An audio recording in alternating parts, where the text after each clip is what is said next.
박희영 서울 용산구청장은 지난 주말 동안 이어진 이태원 참사 일주기 추모 행사들에 일체 참석하지 않았습니다. 유족들이 원하지 않는다는 게 그 이유였습니다.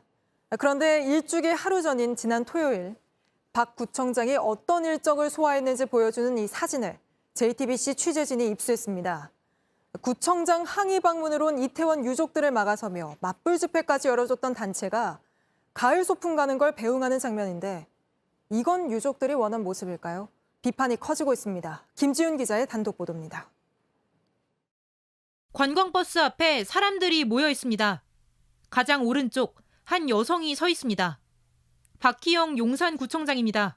한 명씩 좀 나이 드신 어르신들이 오시는 거 이렇게 보면서 막 반가워하면서 태우고 이러는 걸. 지난 28일 아침 서울 용산구의 한 공원 앞에서 찍힌 사진입니다. 이태원 참사 일주기 하루 전날입니다.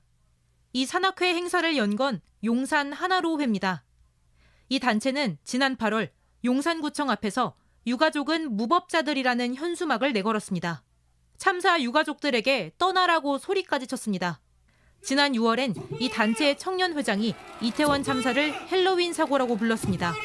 7개월째 헬로윈 사고에 의한 과실치사라는 죄명으로 구속 수감 중이신 거 알고 계시죠? 박 구청장을 감싸더니 풀어달라고도 합니다. 우리 박희영 구청장을 마녀 사냥식으로 구속부터 시켜놓고 재판을 진행하고 있습니다.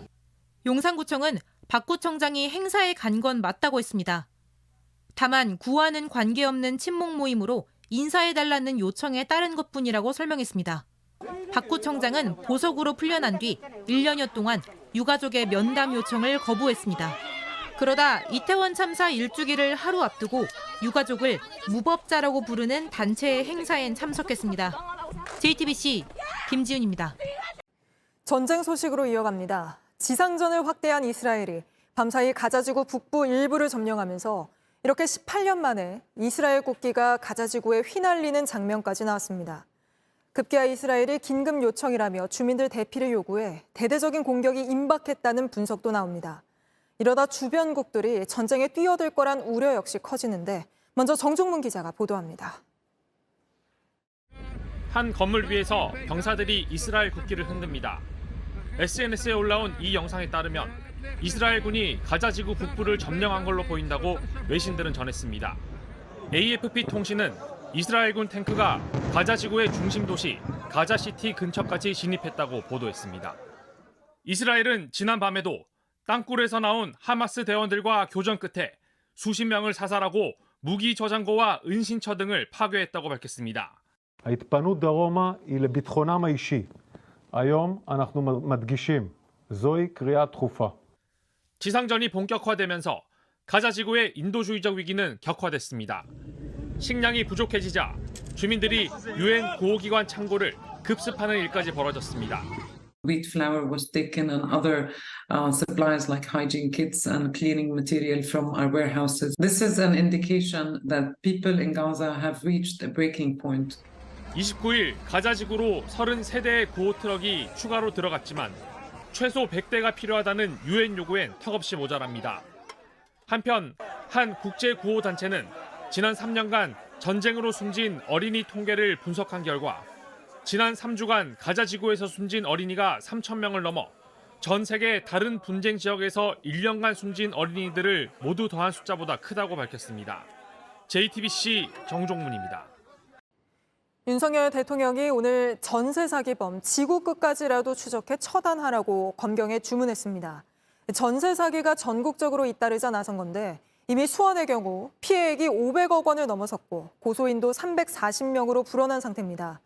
경찰은 오늘도 임대인 부부 등을 불러 보증금 빼줄 돈이 있었으면서도 고의로 안 줬는지 추궁했는데 저희가 이들 부부의 재산을 추적해보니 황당한 내역이 드러났습니다. 돈 없어 보증금 못 준다고 하던 기간에 게임 아이템 사는 데만 수천만 원씩 썼습니다. 먼저 이혜선 기자의 단독 보도입니다. 경찰 조사를 받고 나오는 임대인 정 씨 부부는 말이 없었습니다. 다른 사람 명의로 갖고 있는 건물 몇 채나 됩니까? 피해자들에게 더 어떻게 하실 거예요? 정 씨 부부는 지난 4월부터 세입자들에게 줄 돈이 없다고 말해왔습니다. 고의로 보증금을 빼돌린 게 아니라 어쩔 수 없이 못 주고 있다는 겁니다. 이제 월세로 일부가 안 들어오고 어쩌고 해가지고 내일 버리면 처리가 안 될 것 같아요. 그럼 처리가 어떻게 메꾸죠? 경찰이 밝혀야 할 건 이 고의성 부분입니다. 정 씨 부부 자금 흐름과 차명 재산 등을 들여다보면서 얼마나 여력이 있었는지, 빼돌린 돈은 없는지 살펴보고 있습니다. JTBC도 부부 재산을 추적해왔습니다. 정 씨 돈 흐름에서 특이한 점이 발견됐습니다. 정 씨는 올해 3월에서 9월까지 온라인 게임 아이템을 사는데 4,700만 원을 썼습니다. 9월 한 달 동안에만 마트 상품권에 4,800만 원을 쓰기도 했습니다. 그 게임 좋아해요. 근데 거기에 무기 하나가 뭐 1억씩 하고 근데 그거를 뭐 온라인상에서 사고 판다고는 하는데 경찰은 정 씨 부부가 태양광 사업 등 다른 사업에도 수억 원씩 투자한 점에도 주목하고 있습니다. JTBC 이혜선입니다. 국민의힘 김기현 대표가 경기도 김포시를 서울로 편입하는 방안을 당론으로 추진하겠다고 밝혔습니다. 수도권 민심을 잡기 위한 행보로 보이는데 대통령실이나 지자체와 어떤 사전 협의 없이 꺼낸 약속이었습니다. 당내에서조차 비판이 나옵니다. 강희연 기자입니다. 김기현 국민의힘 대표가 경기도 김포시를 찾아 교통대책 간담회를 열었습니다. 김포시는 이른바 지옥철로 불리는 김포 골드라인을 비롯해 교통난 문제가 심각한 상황입니다. 이 자리에서 김 대표는 예정에 없던 약속을 꺼냈습니다. 생활권, 통학권 이런 것들을 봐서 서울시하고 같은 그 생활권이라고 한다면 서울시에 편입하는 것을 우리 당은 앞으로 그렇게 당론을 정하고. 경기도가 경기북부 특별자치도 설치를 추진하는 가운데 김포시 일각에선 경기북도가 아닌 서울시로 편입되는 게 교통난 해소는 물론 재정적으로도 유리하다는 주장이 나오는 중입니다. 국민의힘 관계자는 수도권 위기론이 불거지면서 민심을 잡기 위한 민생정책 중 하나라고 설명했습니다. 하지만 당장 수도권 의원들조차 총선 득표 전략에 맞지 않다거나 수도권 위기론의 근본 해결책이 될 수 없다면서 비판 목소리를 냈습니다. 정부나 지자체와 사전 협의 없이 꺼낸 즉흥적 대책 아니냐는 지적도 나왔습니다. 대통령실 고위 관계자는 관련 내용을 검토한 적 없다고 밝혔고 오세훈 서울시장 측도 사전 논의는 없었다고 했습니다. 야당도 뜬금없다는 반응입니다. 굉장히 뜬금없는 발표였다. 그리고 이런 행정구역 개편은 신중하게 검토할 사항이다. 김포를 서울에 편입하려면 특별법 개정이 필요해 과반 의석인 민주당 협조가 필수적이지만 민주당은 같은 당 김동연 경기지사가 반대한다는 점을 들어 부정적 입장을 내비쳤습니다. JTBC 강현입니다.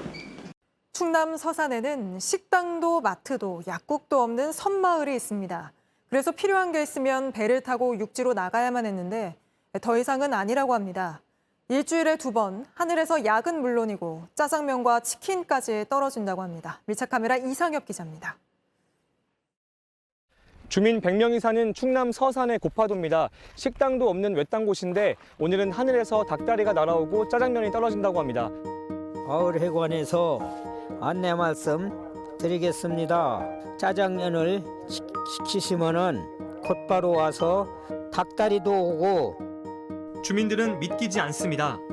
그게 만약에 오다가 떨어질까 봐 바람이나 불비나 하면은 일단 가장 먹고 싶은 음식 짜장면을 시켰습니다. 어머니는 짜장면 좋아하세요? 아이 많이 좋아하지. 몇 분만 드세요? 잘 먹으니까 얼른 먹지. 잠시 후 바다를 건너 하늘을 날아오는 드론이 보입니다. 저게 무슨 새인가 처음엔 그랬지. 신기하고 고맙기도 합니다. 잠자리 변기가 오는 줄 알았어. 물건 싣고 생각이 이렇게 뜨거더라고. 드디어 짜장면이 도착했습니다. 육지에서 출발한 지 10분 만입니다. 맛이 어떠세요? 맛있네요. 맛있지? 네. 사진 찍느라고 그러나 이거 얼렁부터 오늘 보게. 통닭이 먹고 싶은 주민은 옛 생각이 떠오릅니다. 배를 타고 육지로 나가 통닭을 가방에 싸왔던 때입니다. 서산 가야 이제 튀겨갖고잖아. 눅눅여 가방에다 지고 끓여갖고 오면은 얼른 가지고 이렇게 좋을 테지 바삭바삭하니. 마당에 앉아 통닭을 기다립니다. 드디어 왔다. 짜잔. 아 양념 튀김이구나. 아유 세상. 짱짱면. 나는 후라이 치킨이 좋아. 뭐? 대부분 양념 치킨들 좋아하더라고. 이게 맛있잖아. 이 섬은 충남 서산에서 배로 50분쯤 떨어져 있습니다. 식당도 마트도 병원이나 약국도 없습니다. 원래는 배가 육지와 닿는 유일한 수단이었습니다. 하지만 이달 초부터 드론이 섬과 육지를 이어주고 있습니다. 지자체는 매주 이틀 하루 4번 섬에 드론을 날립니다. 처음 시작은 아이스크림이었습니다. 정말 이게 되는구나. 그리고 섬에서 아이스크림을 아마 처음 드셨을 거예요. 섬 사람들이 날짜를 맞춰 지자체에서 만든 휴대전화 앱으로 주문하면 됩니다. 꼭 필요할 때 연결 수단이 될 수 있다. 특송 작전이라고 말씀드릴 수가 있을 것 같아요. 소화제나 해열제, 생필품도 드론 밑에 낙하산을 매달아 섬마을로 떨어뜨립니다. 주민들은 갯벌에서 직접 캔 바지락을 드론에 실어보내 팔기도 합니다. 육지에서도 좀 고파도 굴이나 바지락이라면 알아주지. 닭다리와 짜장면을 받은 섬 사람들은 육지로 바지락을 날려보냈습니다. 주민들은 이제 저 멀리 바다를 건너 무엇이든 닿을 거란 상상에 벌써 즐겁습니다. 서산 고파도에서 밀착 카메라 이상혁입니다.